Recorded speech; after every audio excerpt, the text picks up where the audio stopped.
Esta es una bocanada de aire para la mente. Una respiración profunda para tomar impulso hacia el mundo startup. Cada episodio es único. Una entrevista, un debate, una charla, una experiencia que recorre emociones y momentos claves desde la idea hasta el despegue. Esto es Oxígeno para Crear. En el episodio de hoy, Patricio Moreno, el hombre de los datos. Hoy en Oxígeno para Crear, una persona que se llama Patricio, pero que no le gusta que le diga así que vamos a ir directo al grano. Presentamos a Pato Moreno, él es fundador y CEO de Datalytics. Bienvenido, Pato. Muchas gracias por la presentación y Bien. un placer estar acá. Bienvenido a Oxígeno para Crear. ¿Quién es Pato y qué es Datalytics? Pato es una persona que nació en Mar del Plata hace 40 años, eso es lo que yo digo, con algún redondeo, pero 40 años por lo menos. Y a los 20 años se fue a vivir a Buenos Aires y bueno, hizo su carrera profesional de dos formas. Una forma trabajando para General Electric, que en ese momento era una de las empresas más grandes del mundo, y después me junté con Guille, mi socio, y ahí agarramos como una especie de iniciativa o consultora que había y la transformamos en Datalytics, la empresa que soy. Empresa de tecnología de la información. Sí, no, nos gusta definirnos como una empresa de datos. Ujú. O sea, si miramos los últimos 15 años, de alguna forma el factor común son los datos y independientemente la cantidad de tecnología que le agregues, independientemente de la sofisticación o métodos cuantitativos, y le puedes decir que es una empresa de inteligencia artificial, pero principalmente somos una empresa de datos. Sí. ¿Cómo te acercaste al mundo de los datos, de la tecnología? Otro concepto que aparece cuando de este mundo se trata es la economía del conocimiento. Cuando estaba leyendo las preguntas para la entrevista, me puse medio... este año tuvo muchas revoluciones familiares por distintas circunstancias, algunas más felices y otras no tanto. Y yo creo que mi contacto con la tecnología es ancestral. Me pongo Mirá. así como filosófico. ¡Apa! Este año yo siempre tenía una caja de mi abuelo materno, y mi abuelo en el año 40 era piloto de avión. ¿Vos sabés lo que era manejar un No lo un sé, ahora me avión imagino en el hace... año 42? No. Pero esos pilotos, esos aviones que no tenían cabina, que la gente se arreglaba el motor y salía y volaba. Entonces yo creo que hay Algo una ahí parte ahí de mi familia que me hizo siempre ser una persona muy inquieta en cómo encontrar elementos que te ayuden a hacer mejor las cosas. Mi padre, que es veterinario, era veterinario, perdón, siempre buscó una forma distinta de hacer las cosas. Si bien él tardó casi 20 años en decir, ahora entiendo lo que haces. Claro, es que no. Durante muchos años no fue un gran sponsor, pero fue sponsor desde las raíces, que para mí son los más importantes y para mucho lo que vamos a hablar hoy, creo que son lo que marcan la diferencia. Así que yo creo que tengo una parte ancestral, y después de chico me decían jueves. Porque siempre era en medio, siempre era curioso, siempre pregunto todo. Soy una persona que no se alcanza con ningún tipo de razón, siempre busco razones, y para mí esa es la mejor forma de entrar al mundo de los datos. Me Una gusta, persona curiosa. me gusta. Esto de la curiosidad e inquieto, dijiste hoy también, como que podía Sí, soy bastante ser una curioso. buena combinación. Un mundo, el de los datos, el de la tecnología, que está en constante proceso, algo muy dinámico. ¿Cómo podés vos, cuáles son los desafíos que encontrás en este rubro? Que imagino deben ser un desafío ayer, otro hoy, mañana otro. Mira, hace un ratito vos hablaste de la industria del conocimiento, ¿no? Entonces como que yo creo que hay que separar tu pregunta en dos partes. Una es cómo llegamos hasta acá. Nosotros acá llegamos con un montón de industrias que tienen sus cadenas de valor y la desarrollaban de una forma, en el cual los datos siempre en general eran utilizados para tomar decisiones, para entender lo que pasó, cómo llegamos hasta acá, Ujú. y de alguna forma no eran tan importantes en la cadena de valor. Bien. De un tiempo a esta parte, para no poner un eje de tiempo muy Puntual. acotado, Sí. los datos empezaron a tener un valor intrínseco. Es decir, así como vale el oro, así como vale el petróleo, así como vale una cámara, los datos empiezan a tener valor. Wow. ¿Y cómo se tiene valor? Si los monetizás. Y siendo una organización, ya sea público o privada, porque monetizar no siempre está asociado a ganar plata. Monetizar puede ser, si sos un servicio público, hacerlo de la forma más eficiente para poder tener más médicos, para atender en el sector primario. Sí. O si sos una empresa, puede ser para poder ser más eficiente y dar mejor retorno a tus accionistas. Pero de alguna forma, los datos empezaron a tener ese valor intrínseco y empezaron a ser una ventaja competitiva, a tal punto que de vuelta, en los últimos 15 años se dio vuelta la matriz. Hoy las empresas que más valen en el mundo son las que mejor entienden qué datos son dueños, qué datos pueden generar, cómo manejan los datos, cómo generan equipos de datos. Y eso ha generado esta industria que mencionabas antes, que es la industria del conocimiento, ¿no? El valor del saber, del conocer, Exactamente. pero tengo los datos, o sea, consigo gente que me los dé, pero después tengo que saber qué hacer con esos datos. Ese es el otro camino. Ese es un camino y afortunadamente estamos en Argentina, un país que tiene una materia prima espectacular, que somos todos nosotros con todas nuestras fortalezas y con todos nuestros defectos, eh, que es un gran país para desarrollar organizaciones que, si, no sé, si estás en el sector logístico, pienses cómo desarrollar mejores empresas y cadenas logísticas Ujú. pensando en datos. Y si sos un prestador de servicio, que es el caso de Datalytics, ayudás a un montón de empresas a nivel local o a nivel global para que eso pase, ¿no? Entonces yo creo que hoy eso que vos decías antes es súper importante. ¿Por qué? Porque es tan nuevo el mundo de los datos que, por ejemplo, la UBA creó la carrera de ciencia de datos recién en el año 2019. Entonces estás Sí, nada. teniendo chicos graduados. Entonces Recién la pregunta ahora. es, claro, Claro. ¿cómo llegamos hasta acá lo que ya estamos haciendo desde muchos años? Bueno, ahí donde está un poco la semilla de haber visto en su momento esto como algo que iba a tener una fuerza tal que te justificaba capaz tomar decisiones profesionales. O sea, Ahora vamos a hablar en un ratito de esta toma de decisiones, del qué hago con los datos que tengo y con la vida, ¿no? Según la empresa que tenga o el objetivo. Pero nombraste hace un ratito que estuviste en General Electric, bueno, director, o sea, en su momento una empresa muy importante. ¿Qué impacto generó en tu vida? ¿Qué encontrás como fortalezas también? O qué sé yo, alguna cosita no tan buena, todo sirve, imagino, de tu paso por General. eh, primero te digo algo que es para una filosofía para mí. Yo Diga, siempre aprendo. Siempre aprendo. siempre, Siempre, ok. siempre aprendo y a veces eh, yo creo que con el sesgo de hoy en día de como diría Vargas Llosa, la cultura de espectáculo, de que la noticia tenga algo de connotación optimista, se nota o se omite el hecho de que emprender y hacer tus cosas tiene un grado de esfuerzo muy grande, ¿no? Entonces, mi primera filosofía es aprendemos en las Ok. buenas, aprendemos en las malas, aprendemos en la que sea. Y yendo a tu pregunta, General Electric, cuando me tocó trabajar, yo entré en el año 2000, el General Electric en ese momento era la empresa más grande del mundo. Fue una universidad, fue un posgrado. Creo que a veces la vida tiene mucho que ver con quién te cruzás. Y en mi carrera profesional de General Electric me crucé con una cantidad de jefes, de los cuales aprendí un Mm, montón. También entregué un montón. Yo entré muy chico a trabajar, yo entré a los 20 años y trabajaba 12 horas por día, 14 horas por día. mundo. A esa edad yo me perdía muchas cosas por hacer eso. Eh, yo creo que me llevé. General Electric tenía 3 o 4 filosofías muy concretas. A ver, Uno, quería ser siempre la número 1 o 2 en el mercado en el que juegue. sí o sí, o sea. Y eso es una semilla súper interesante si lo querés conectar con el mundo emprendedor, porque en el fondo te hace pensar en grande, te hace pensar siempre en escalar, te hace pensar en crecer. No conformarte. Exacto, te hace pensar en ganar. El CEO anterior, que era Jack Welch, de hecho hizo un libro muy bueno que es Winning. Lo segundo, el siempre estar buscando la mejora continua. General Electric fue muy pionero en todo lo que tiene que ver con Six Sigma, que era metodología de calidad, que en ese momento las organizaciones no estaban tan alineadas a la calidad. Y igual, yo tenía 21 años y ya era Black Belt, y eso era estar todo el día midiendo, encontrando y forzándote a encontrar mejoras en procesos que capaz lo habían desarrollado, no sé, ingenieros espectaculares. Bueno, ¿cómo puedes mejorar esto, no? Mirá, Eh, otra filosofía. y la tercera es el aprender. En ese momento yo entré en una crisis porque yo veía que la carrera universitaria que estaba siguiendo y toda la oferta no me inspiraba para nada.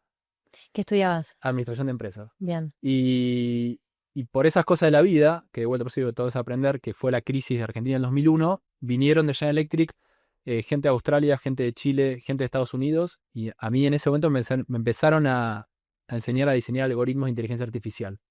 Y yo sabía que quería hacer eso. No era una carrera, no cumplía con ningún paradigma, eh, no estaba bien hacer eso en No, ese momento. aparte, inteligencia artificial hoy, bueno, más o menos. No, Digamos, pero no, hace. en ese momento fue un delirio. Fue absolutamente era una mala decisión de donde lo veas. Con Pero a razón mí, tu papá veterinario no te entendía. exactamente, por eso, perdón, papá. Pero bueno, de vuelta, es como que las raíces tienen que ir bien para abajo. Y entonces ahí, de vuelta, para cerrar, yo a Electric me aprendí a hacer cosas que me sirvieron muchos años después.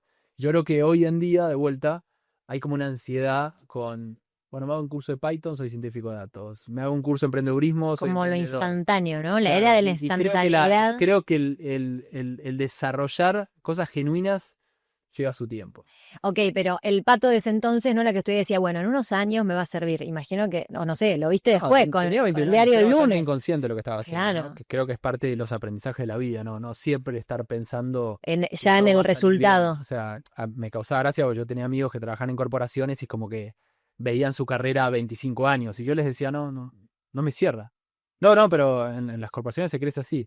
Y bueno, después vino, qué sé yo, acá en Argentina 2002 y Lehman Brothers en Estados Unidos 2008 y todas las carreras corporativas se cayeron automáticamente, ¿no? Claro. Aparte de otros sistemas de vida.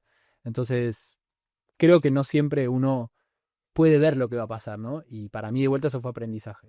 Somos como, recién nombraste al argentino con sus fortalezas, con sus defectos, pero somos como estos exitistas y resultadistas que queremos ya Los argentinos somos muy inconformistas, creo yo. inconformistas. Sí, Ok. porque para mí tenemos un país excelente. Con cualquiera me siento en la mesa y defiendo a Argentina contra cualquier país de Latinoamérica, contra cualquier país del primer mundo. Y si solo tuviéramos, no sé, un Scaloni con un Chaparrete, con 3, 4 técnicos como la gente que ordenan, salimos Gallardo, campeones. Gallardo. Mónica Gallardo, no Nombrámelo, quería por favor. todavía Nombrámelo, entrar en por ese favor, tema, Pato. aunque los colores hoy me vistieron.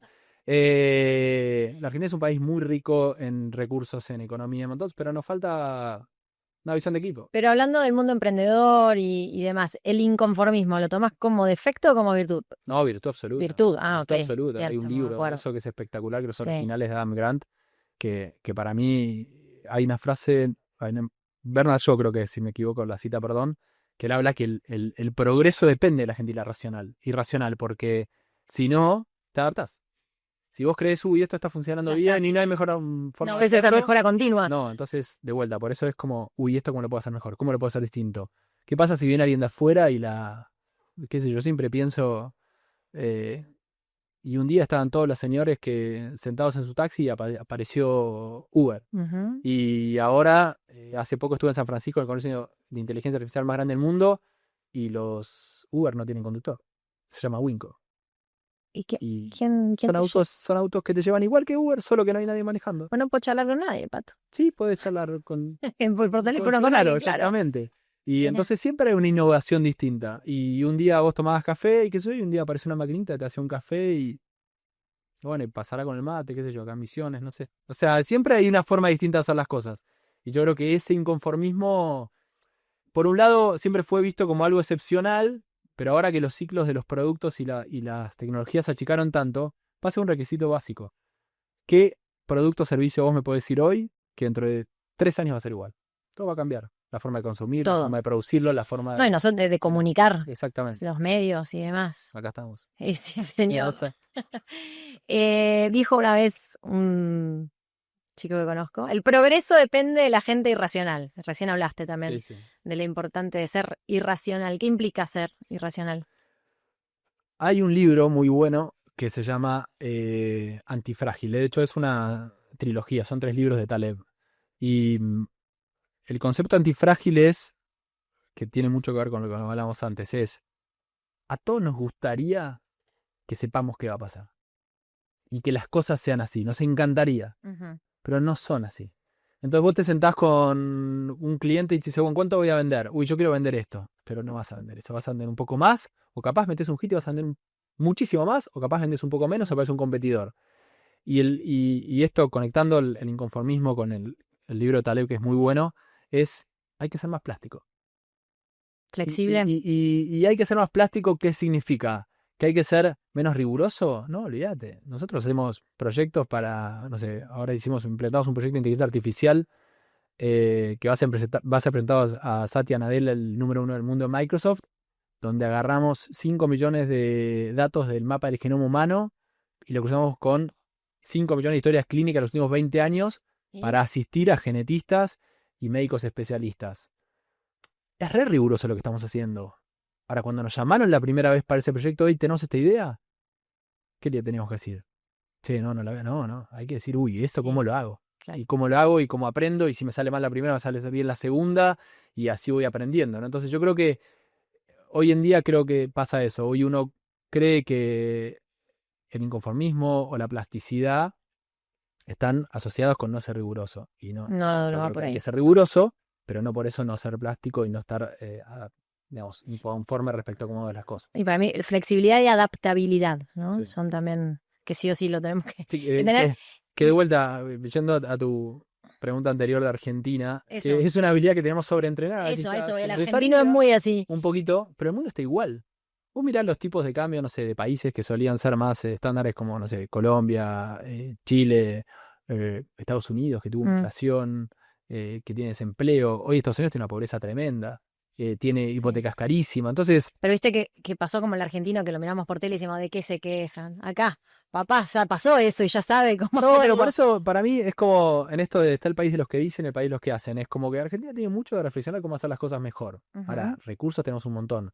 Yo estuve hace 3 meses en San Francisco y el centro de San Francisco, la pobreza no es que está en evidencia, tomó el centro de San Francisco. Y vos decís, wow, un país del primer mundo que asume la pobreza de esta forma. No, para mí es súper serio. Porque mucha gente tiene el ideal o hablan de los chicos entre 18 y 20 que se quieren ir a Estados Unidos. ¿Hacer qué? No, quédate acá, hace un país mejor. Hay para hacer, tal cual. Entonces, yo creo que va por ahí, digamos.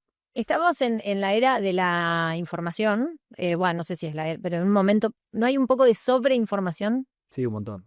Y eso, ¿cómo hacemos? Y eso son las pausas que uno tiene que saber tomar, digamos, ¿no? En todo. Hay sobreinformación en todo también. En todo. Cualquier rubro. Eso no te Y hace todo. más. Y casi desde el alcance de nuestra mano. Sí. Y las 24 horas. Sí, nosotros creo que ya tenemos, no sé si tenemos cura.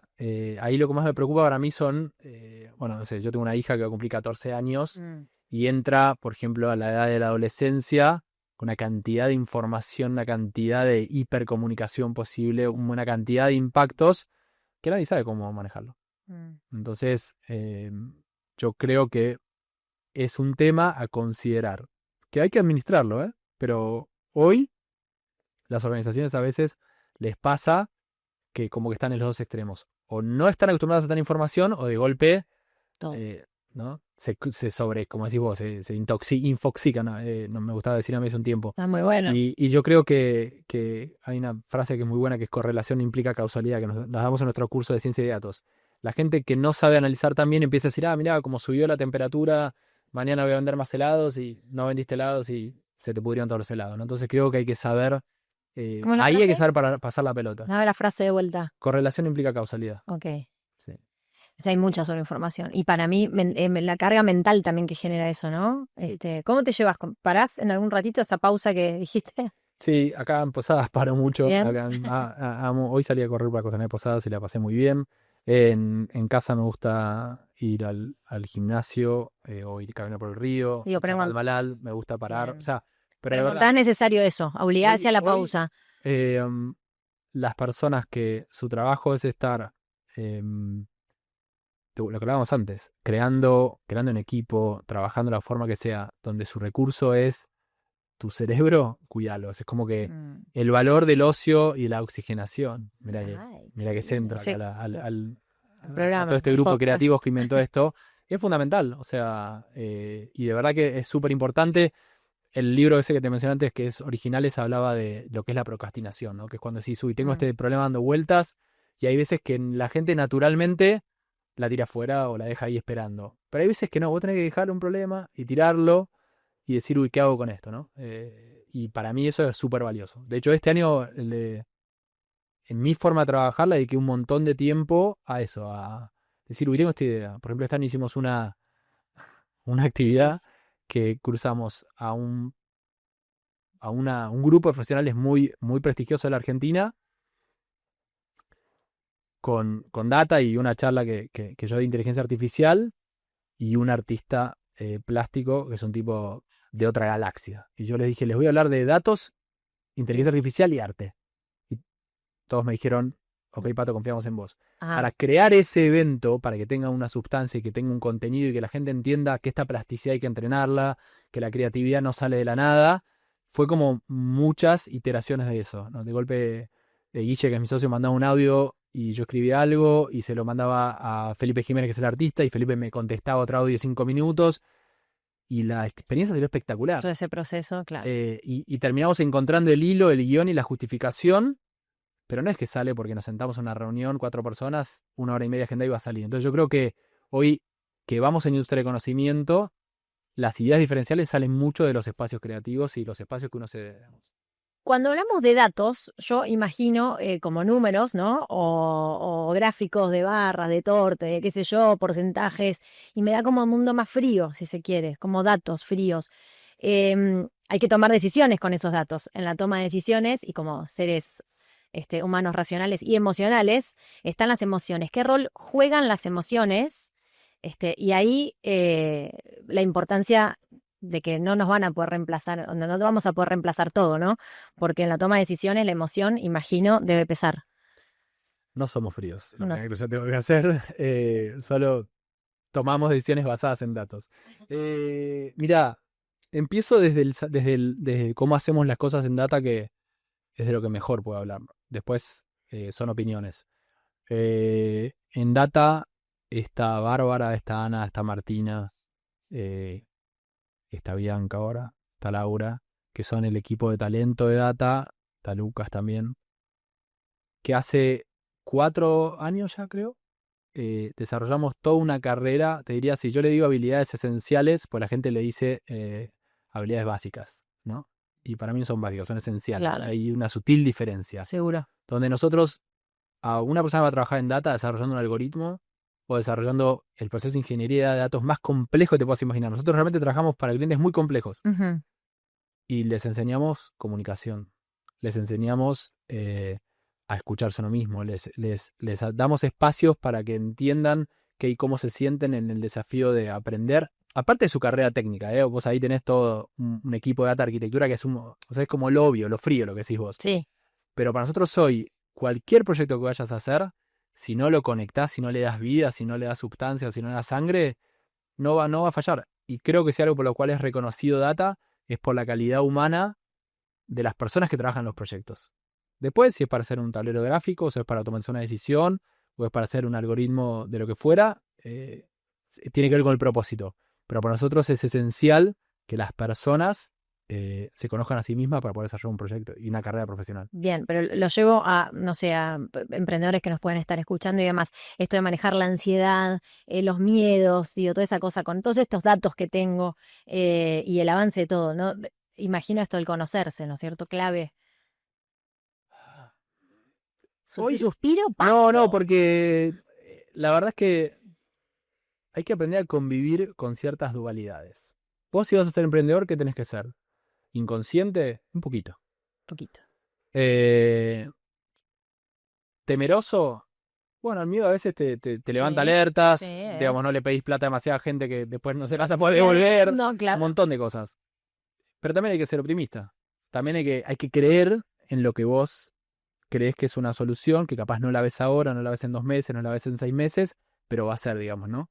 Entonces, el miedo es algo que está y va a estar siempre, pero por lo que decíamos antes, por una característica natural. Entonces, Perfecto. yo creo que hoy, y de ahí es donde surgen lo que yo decía al principio de la charla, los aprendizajes que uno tiene como persona, que lo heredaste de tu mamá, de tu papá, el que hayas tenido, el que no hayas tenido, de tus hermanos, de tus amigos, de los padres de tus amigos, de un montón de cosas, tus habilidades, tus valores.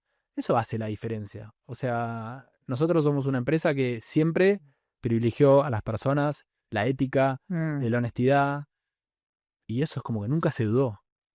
Y eso a veces es una mala decisión. Mira. Y nunca se dudó, porque eso nos deja tranquilos. Entonces, yo creo que pasa un poco por ahí, es entender que va a estar el emprendimiento, que puede ser el resultado de tu producto o servicio, lo que fuera, pero vos vas a ser la persona haciéndolo. Y ahí vas a tener que aprender a convivir con esas dualidades. Si vas a estar en ansiedad, sí, hay momentos de ansiedad. Oh, y volviendo un poco al ser argento, ¿no? Esto de la incertidumbre en la que se vive, que es casi constante, todos te hablaron de, pero este es un momento de gran incertidumbre. ¿Cuál? El nuestro, ¿no? Más que cuándo, o menos que cuándo. Vos decís que, Vamos a la historia. ay, no seas así. Sí. Estamos en menos, bueno, mi incertidumbre constante. Podemos haber sido más ciegos, más sordos, Pero hace más. muchos años que nosotros nunca estuvo claro. O sea, dame Sí. en términos de no sé, un plan de negocios. O sea, es como una Dame constante. 3 años de estabilidad. No, imposible. En No los acá. últimos 70. No lo hubo. Bueno, ¿y cómo manejo esa incertidumbre? Vos hablabas también esto del ser positivo, optimista. Sí, porque es la forma de generar cosas buenas. O sea, Sí, y no de puedo vuelta, y tiene que arrancar ver con nada. la esencia. Yo tenía un jefe australiano que es el que más me desarrolló en el mundo de los datos y más me desafió. eh, y él me decía, buscate un trabajo que te guste y no trabajas más en tu vida. Y como si, che, qué frase empalagosa. Sí, pero yo amo lo que hago. Sí, sí. A mí me copa lo que hago. Entonces, no hay forma. ¿Cuándo fue? Bueno, no me acuerdo las fechas de las elecciones del año pasado, ¿no? Pero en el momento la gente estaba nerviosa y entonces me dijeron, Pato, decía algo. Y yo agarro y le digo, bueno, ¿sabes qué? El año que viene ¿sabes cómo vamos a hacer los mejores proyectos de datos que se nos puede ocurrir. Esa es la única que vos podés. Después todo el resto Y ya no la manejas. no la manejás. Entonces yo creo que pasa por ahí. Siempre aprendo, dijiste hoy, estás como en constante aprendizaje. ¿Qué fue? No sé, que me puedas nombrar, que identifiques algo que aprendiste en este último tiempo. Uy, qué pregunta. Eh, Te voy a responder en dos dimensiones. La primera es el ejemplo de los padres. Mirá. El ejemplo de los padres. Yo eh, todos estos años me di cuenta que, así como te conecté con mi abuelo hace un rato, con mi viejo, Data tiene una área de educación muy fuerte. El año pasado entrenamos casi 10.000 personas y yo a veces me pregunto, che, yo era una persona didáctica, ¿no? Y de golpe, bueno, mi vieja se jubiló de director de una escuela rural. O sea, es Claro. como que Sí, sí, hay sí. algo ahí dando vueltas. Se vincula. Y después hace poco justo tuve una situación personal donde vi cómo los valores de una madre se transmiten a un hijo contra cualquier situación y yo creo que uno tiene que aprender de eso, uno tiene que aprender de lo que está rodeado, uno tiene que entender, tiene que empatizar con lo que pasa alrededor, o sea, para mí somos seres humanos ante todo y yo creo que hoy la humanidad y la revolución de inteligencia artificial tiene mucho que ver con eso. Los dilemas más importantes que tiene son de ética, son de decisiones. De Hace valores. rato hablamos de automatizar a qué precio, incluyendo, no incluyendo, un montón de cosas. Y yo creo que hoy, sí, lo que más tenemos que aprender los seres humanos es de nuestros errores. ¿Qué te gustaría aprender? ¿Qué te falta aprender? ¿Sabes qué, Belu? En esto no sé y tengo que aprenderlo. Pescar un poco mejor. Ok, acá vas a Siempre me poder gusta hacer. pescar Tenemos un poco gran mejor. río Paraná. Todavía no fui a pescar por acá. Te vamos a llevar. Te vamos a enseñar. Y no, yo aprendo Sueño. todo el tiempo del equipo. Data es un gran equipo. O sea, yo hoy estoy hablando en nombre de Data y del equipo. Hoy somos casi 250 personas Un montón. y es muy gratificante. De hecho, en sociedades que siempre fueron como, uy, este tiene que saber todo, o este tiene que resolver todo, o estuvimos 12 años esperando que Messi gane solo un mundial, y en el mundial y en las últimas dos Copa América, apareció alguien que dijo, no, vamos a hacer un sistema de juego. ¿Entendés? Donde los goles los hace Lautaro, Julián o Di María, y ganamos la final y no estaba Messi. Entonces, Sí, yo amo los sí. sistemas. Eso como que. Y yo creo que hoy cada vez más me gusta aprender de equipos colaborativos y de alto rendimiento que se motivan de esa forma, porque hay que motivarse cuando vos no haces todos los goles. Y hay que motivarse cuando haces la asistencia, No sé. o porque cuando estás en el banco, porque capaz se te necesitan los Sí. últimos 10 minutos y vas a hacer lo Seguro. mejor que puedas hacer, digamos. Últimas preguntas, charlaría con vos mucho más. ¿Se aprende más del fracaso que del éxito? Esa experiencia, ¿se gana más de ahí? Decir, pucha. No, de las dos. De Yo las creo que dos. te aprendes en aristas distintas. Del fracaso, probablemente te arrepientas de todo lo que.